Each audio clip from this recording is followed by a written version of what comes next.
Ladies and gentlemen, good day and welcome to SIS Ltd Q4 and FY25 earnings conference call. As a reminder, all participant lines will be in the listen-only mode, and there will be an opportunity for you to ask questions after the presentation concludes. Should you need assistance during the conference call, please signal an operator by pressing the star, then 0 on your touchtone phone. Please note that this conference is being recorded. I now hand the conference over to Mr. Vineet Toshniwal, President, M&A and Investor Relations from SIS Ltd. Thank you, and over to you, sir.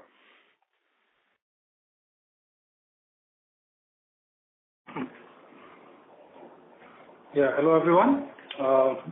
My name is Vineet, and good evening everyone, and welcome to Q4 earnings call. I hope you had a chance to look at our results and the earning note, which has been uploaded on the stock exchange and the company website by now. We would like to take a moment for our fellow citizens which have been impacted by the recent unfortunate events in Pahalgam. This has led to a higher threat perception across the country, and it has heightened the significance of security also, as you all know.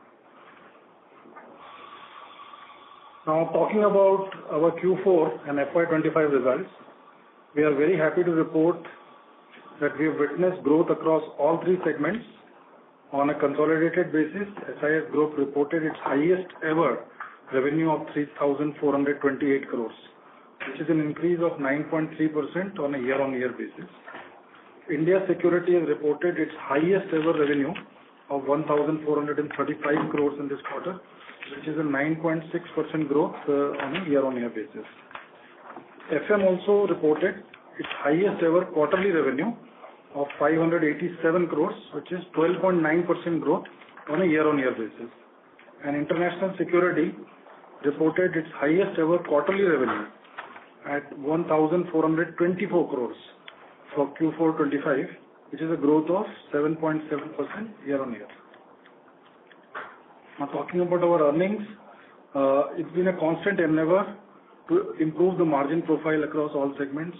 Our focus has been on margin improvement initiative, and it is now showing in terms of gradual improvement. We focused on margins both in terms of customer contracts as well as rationalization of SG&A costs. So on a consolidated level, EBITDA grew by 10.1% year-on-year to 165 crores, which is highest ever reported by SIS, and it translates to an EBITDA margin of 4.8%.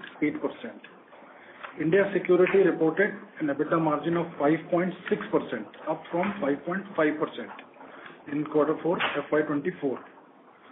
FM has reported an EBITDA margin of 4.7%, which is 80 basis points higher on a year-on-year basis. Additionally, the segment also reported its highest ever quarterly EBITDA of 27.4 crores, which is 34% growth on a year-on-year basis. For the international security business, the EBITDA margin for Q4 FY25 was 4% compared to 3.8% in Q3 FY25. This is driven by new wins of AUD $180 million in FY25. EBITDA continues on a path to recovery. For Q4 FY25, the EBITDA is 57.6 crores, which is 8.6% growth on a quarterly basis, QOQ basis. Okay. Talking about PAT now, our operating PAT for this quarter is 83 crores, resulting in an operating PAT margin of 2.4%, which is 52.9%, almost 53% growth on a year-on-year basis.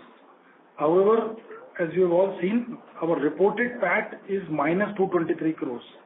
This is because of a non-cash goodwill impairment charge of 306 crores, which we have taken during this quarter for the investments that we had made in Henderson, SLV, and Unique, and ADIS. The details of this impairment is available in our earnings note. Now, as a result, after this impairment, our ROCE has now improved to 14.3%, which was 12% in the last quarter. Now talking about operational efficiency, which is net debt and DSO. Overall, very happy to report that net debt is now at 429 crores, which is down by 460 crores from March 24, which was 889 crores a year back. So 889 is now down to 429. This brings the net debt to EBITDA ratio to 0.7, which was 1.5 a year back.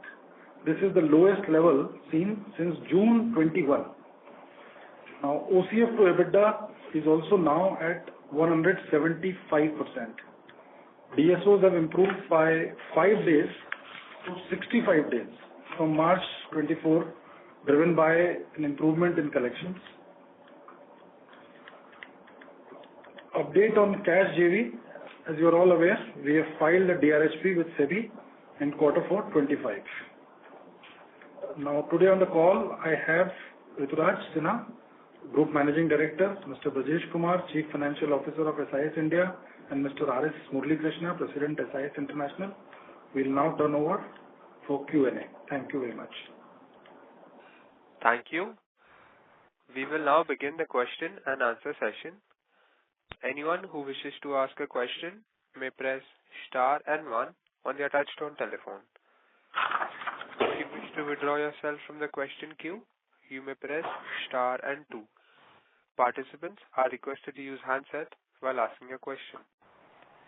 Ladies and gentlemen, we will wait for a moment while the question queue assembles.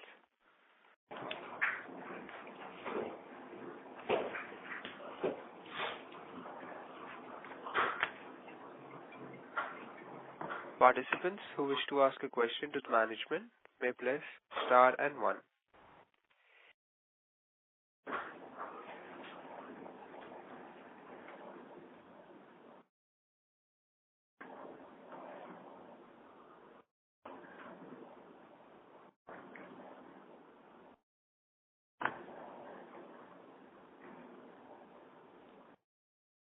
Ladies and gentlemen, if you wish to ask a question, you may press star and 1. The first question is from the line of Heath Vora from Guardian Capital Partners. Please go ahead. Am I audible? Yes, sir. So, numbers. Just one question that I have is, with the order wins that we got in Australia, is this a recurring number or is it some one-off wins which we've received for the quarter? No, this is recurring, permanent and casual revenue. So just to give you context, our international business, particularly MSS, which is the flagship company of the international business, generally has new wins anywhere in the range of $40 to $50 million recurring revenue new wins per annum. Over the last year, they have booked $150 million of permanent revenue, which will obviously impact not just FY26 but also the subsequent years.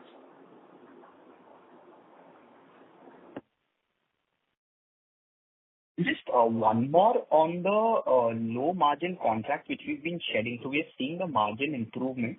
So is it safe to assume that most of our low margin contracts are now behind us?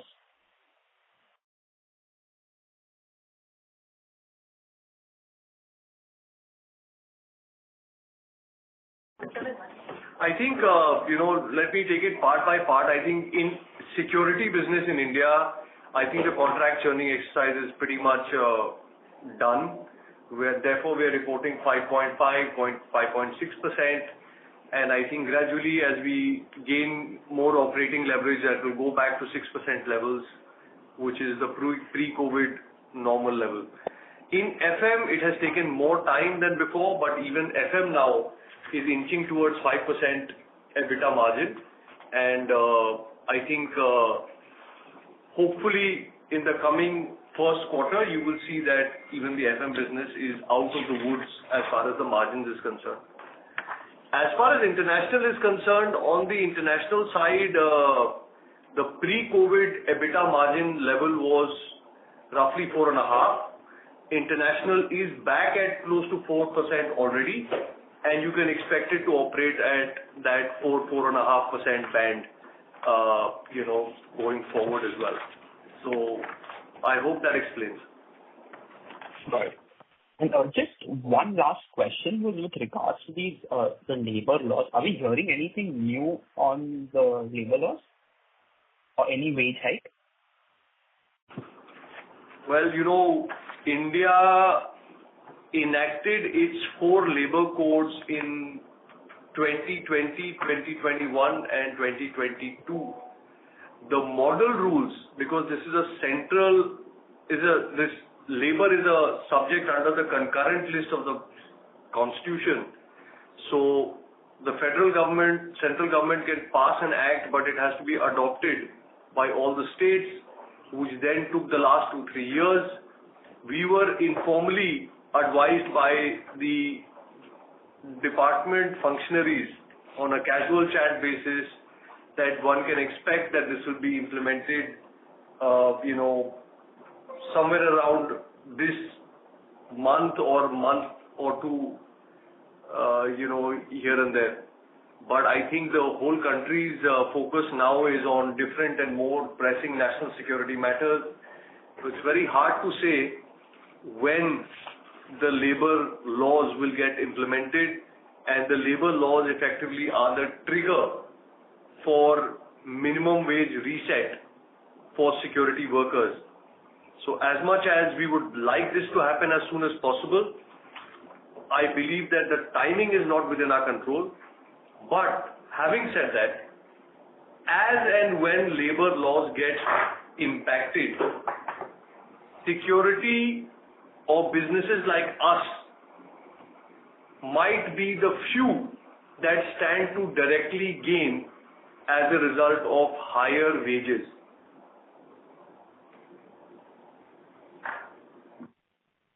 Got it.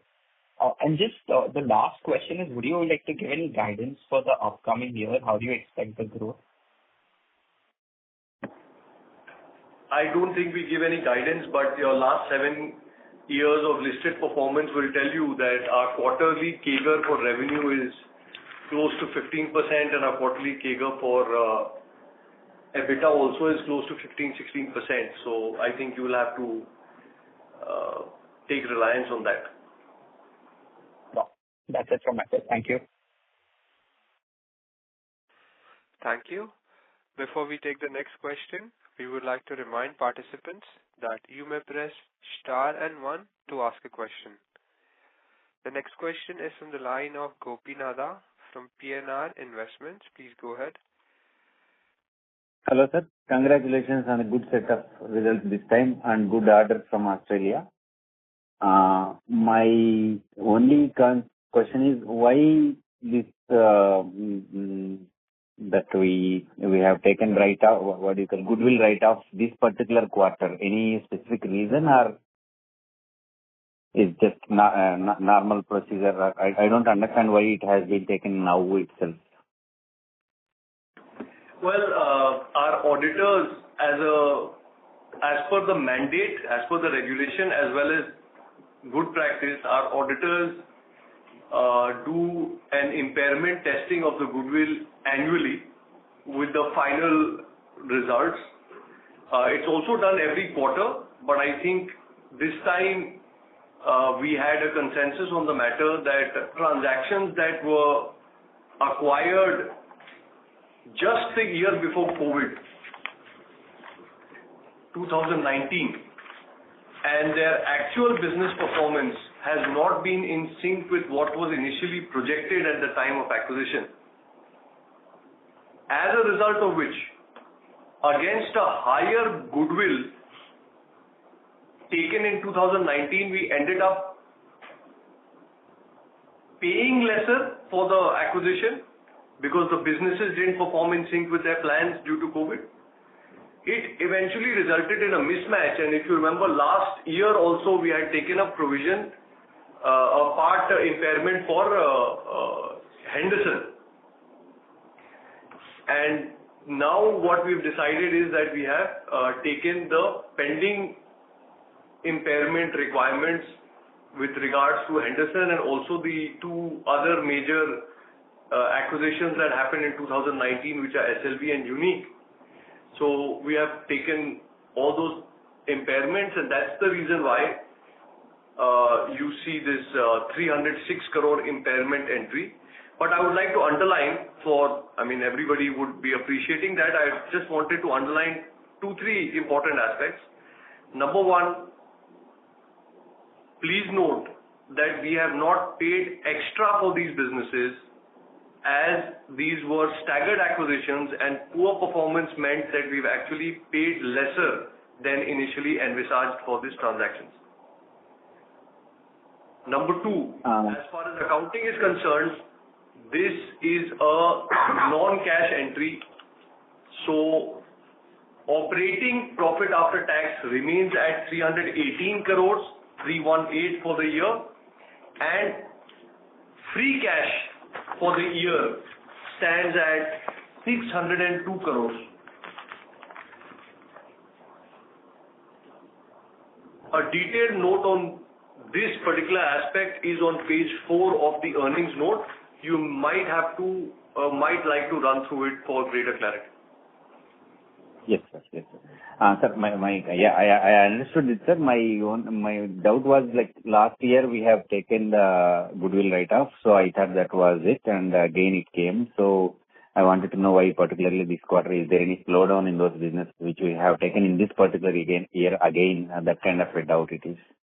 Not on the total overall situation. I mean, we have taken last year, we are taking it. Yes, sir. So if you go back and you look at our transcripts and reports of the previous years, you will see that even last year we had clearly stated that we are taking part of the Henderson impairment this year and the remaining will happen next year. So we had announced it 1 year in advance. So basically impairment was taken in steps. But now that all is done and behind us, so you can rest assured that this is not an annual fixture. Okay.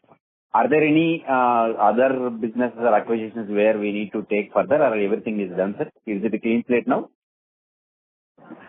Well, the auditors are better placed to comment on that, but as far as my understanding is that even as goodwill is tested every quarter, having gone through that entire exercise just now, I don't see any residual impairment requirement that we have not taken. So Henderson impairment is complete, SLV impairment is complete, almost. So basically, I don't think that there is any significant, concern on this count. Okay, that's assuring, sir. Thank you. Thank you very much. That's it from my side. Thank you. A reminder to all participants that you may press star and 1 to ask a question.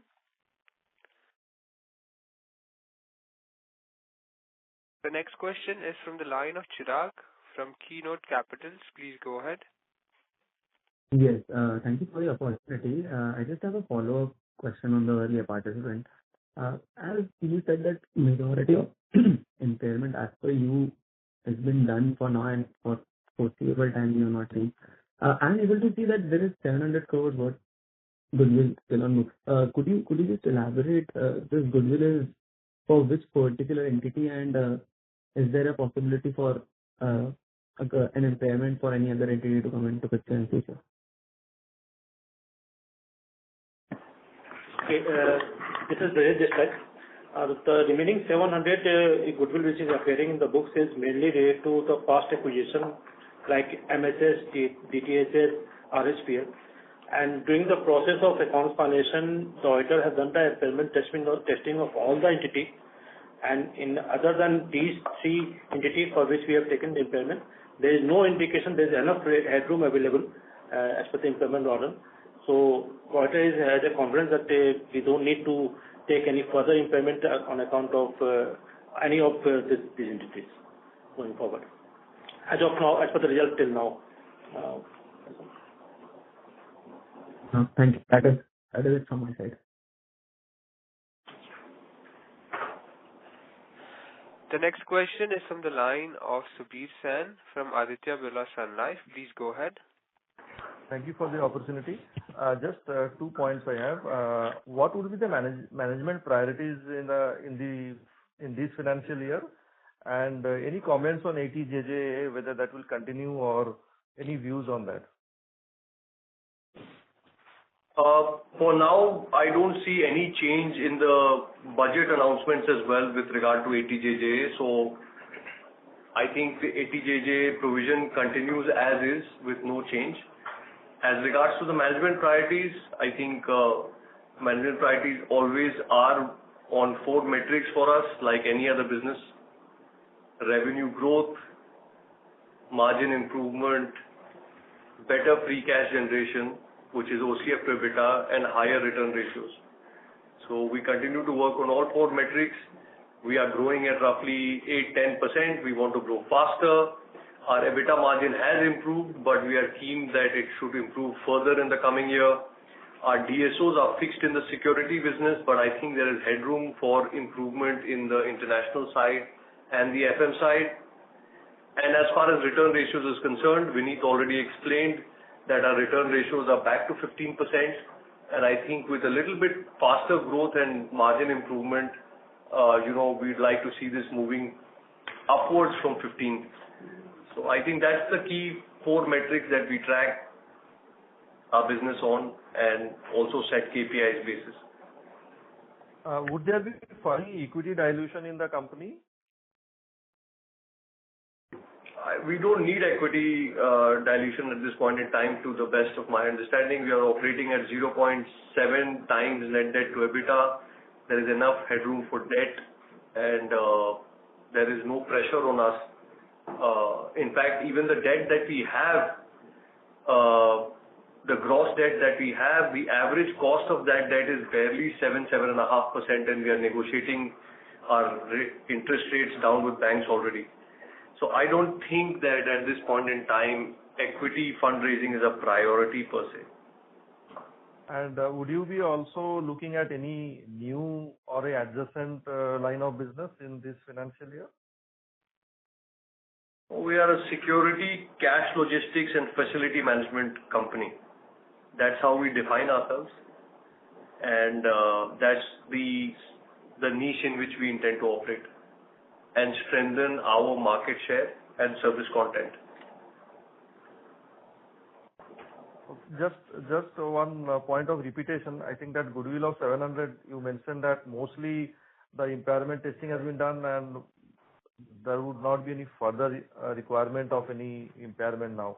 That is the right understanding based on the performance of the companies which were acquired? That is correct. Thank you so much. Thank you, sir. Thank you. The next question is a follow-up question. It's from the line of Gopinatha from PNR Investments. Please go ahead. Sir, in Australia, we got a big leap in orders. Is there any change that we have done? Or my question is in terms of will this level of orders will keep coming every year, or is there a possibility of improvement, or how is it? Or we got this time, and how is it, sir? Can you please elaborate on that? Thanks for the question, Mr. Gopinatha. This is Murali Krishna. So this is we have been investing on our business development efforts ever since COVID recovery time. So what you're seeing this year is a result of 2 to 3 years of investment that we have done, and we have landed on some of meaty contracts, one being defense and another being Sydney Trains locally. So these kinds of events don't happen every year. It's a mature market, but we are happy that we have been able to gain market share in this business in such a significant manner. So while we are very happy about the wins and we would like to continue to keep winning in the market, this is certainly a great year that might not repeat as much going forward. Sir, these EBITDA margins there were compressed because of their labor charges increase by the government there. That pressure is not there on these orders, right? It's all at our comfort levels. Okay. So primarily in the Australian market, there is what is called a fair work wages, which is pretty much similar to the minimum wages out here in India. And these keep changing every year after year, and these are different in different states and different awards and enterprise agreements as well. So this is what we do is in our business there is a pressure in the labor cost, largely not because of these minimum wage increases, but it's because of non-availability of labor in the market. And that situation, as and when it eases, we are seeing early signs of that easing, but as and when it eases, will reduce our pressure on the cost of labor as we move forward. So it has got nothing to do with the minimum wage side, it is more the availability of manpower. Okay. Last question, sir. We were looking into a few acquisition opportunities. Are there anything to be, and you have anything to tell? So this is Vineet. See, we are constantly on the lookout, but we won't be making any forward-looking statements for acquisition. As and when we tie up something, definitely you will get to know. But we are looking out in all security, FM, cash logistics, all three segments. Okay. The thing is, there was a pressure in the market, and there were many people direly looking for somebody to acquire. Is the situation the same, or is there any improvement in competitor situation also? You can tell in those terms also. It's okay. You don't need to name any company, sir. Oh, there is always a dearth of good assets for sale, and even more so at the right price. So I think one can only comment about acquisitions when a definitive agreement is signed. What I want you to note is two things. First, that SIS has acquired more than 15 companies in the past. Since listing, we would have acquired close to, at least 5 or 7 companies. So we have wide experience of M&A and successful M&A. The second point, that SIS growth is not M&A dependent. We are primarily an organic growth entity, and we are very comfortable, not doing any M&A. We don't do M&A for the sake of growth at all. So both those things are facts. As and when we have something tied up, we will let you know. As of now, there is no definitive agreement signed with anybody. Okay. Thank you, sir. That's it from my side. Thank you. Participants who wish to ask a question may press star and 1.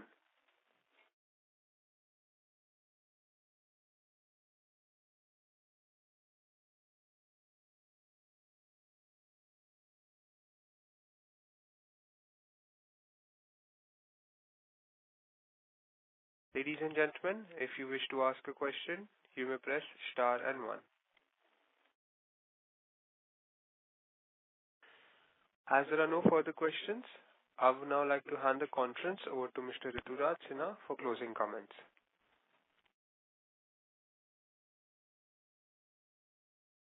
It seems there's a question from Amit, so I'll take that question and then I will proceed with my concluding remarks.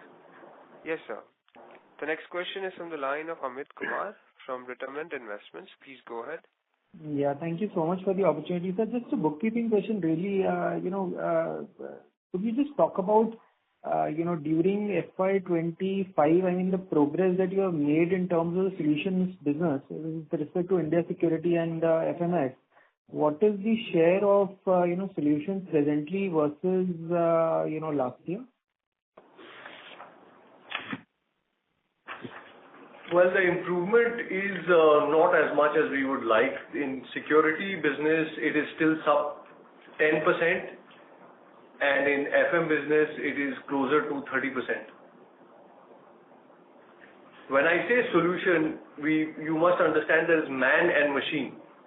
Now, that could be machine learning, or it could be equipment of different types, from cleaning equipment to various others. So when we use more than manpower, and we work on outcome basis, not on input basis. So outcome basis means when we sign up contracts towards outcomes and not just a headcount, we bundle all of that under solutions. So in FM, that stacks up to close to 30%, and in security is still under 10%. In fact, it's closer to 5-6%, single digit. Understood. So on the FMS side, I mean, given the fact you've discussed this in the previous conference calls, and we are sort of relatively new to the company. So solutions are supposed to have relatively higher margin vis-a-vis services, and as you're saying that in FMS almost 30% of share of revenue is coming from solutions, but margins are on the lower side. So could you just sort of explain that dichotomy a little bit? Is this because of lower scale in some sense, and at what sort of level of scale will this will the solutions piece start to contribute more robustly to margins? So I think this operates at multiple levels. At a gross margin line, what you're saying is correct. Higher solutioning means higher gross margin. That is a correct statement. However, when you talk in terms of EBITDA, there is operating leverage that has to play through. So if you're growing single digit, if you're growing 9%, 10%, and the wage cost of your non-billing staff is growing higher, your unit operating costs are growing higher, it doesn't sort of percolate down to EBITDA level as apparently as one would assume. So in summary, what I'm saying is that yes, higher solutions means higher margins, but higher solutions with higher growth percentage will yield higher operating leverage, higher EBITDA. So that is something we need to get right. The FM business in the past, as you have seen, when it was growing, when it was maintaining 6% EBITDA margin, the FM business in those years was growing more than 20%, 25%, even 30% in certain years. So that has really tapered down because we've been far more conscious about taking on contracts. We are refusing low margin contracts. We are foregoing existing contracts if the margins are not reasonable enough. So for all those reasons in FM, you see, the EBITDA is still below 5%. No, I understand that part, but I mean, my question was like more structural, right? That, given that you have a significantly higher share of business, coming from, solutions, within the FMS, sort of segment, structurally margins there should be higher, right? But, we don't sort of see that. I mean, one is the trajectory of margins, I understand that. So that I just wanted to get a little bit of sense on. The pricing points for FM and the unit margin on FM is lower than security. I'm sorry, I missed the last one. Can you please repeat that? Price point and? The price point for an FM manpower, for example, per unit is lower for cleaning services or FM services than it is for security. That's the way the industry is structured. That's fine, right? Because at the end of the day, as far as solutions business is concerned, any which ways, you're not pricing on a manpower, basis. It is on outcome basis, essentially. So that should not matter. I mean, from an absolute EBITDA per person or per manpower perspective, it might matter, but, not from a margin, delta perspective. Should it? It does. the gross margin of my FM businesses are lower than the gross margin on my security business. And when a lower gross margin business grows slower, then the percentage SG&A compared to percentage of revenue SG&A goes up, you lose operating leverage, and that shows up on your EBITDA. All right. Understood. Thank you. That's it from my end.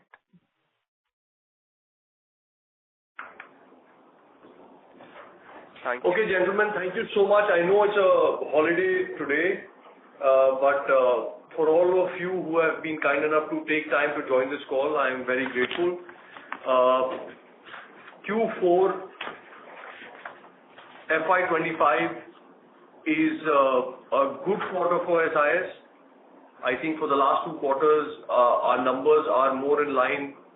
165 crore EBITDA run rate, quarterly EBITDA run rate.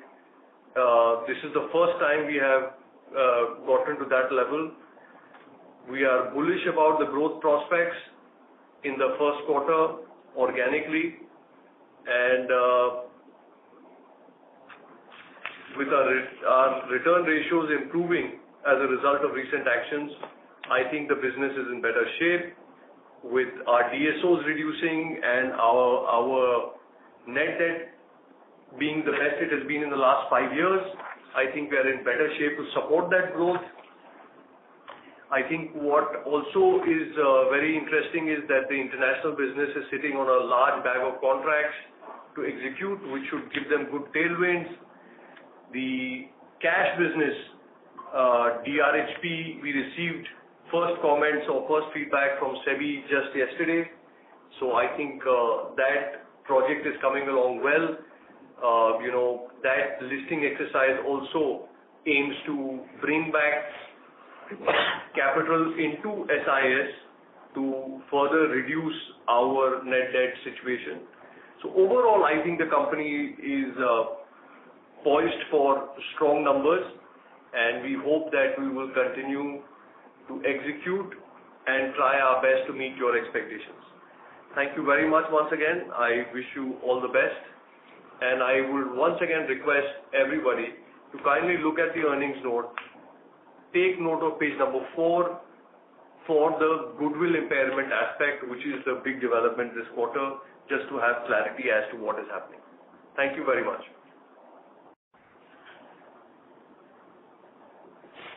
Thank you. On behalf of SIS Ltd, that concludes this conference. Thank you for joining us, and you may now disconnect your lines.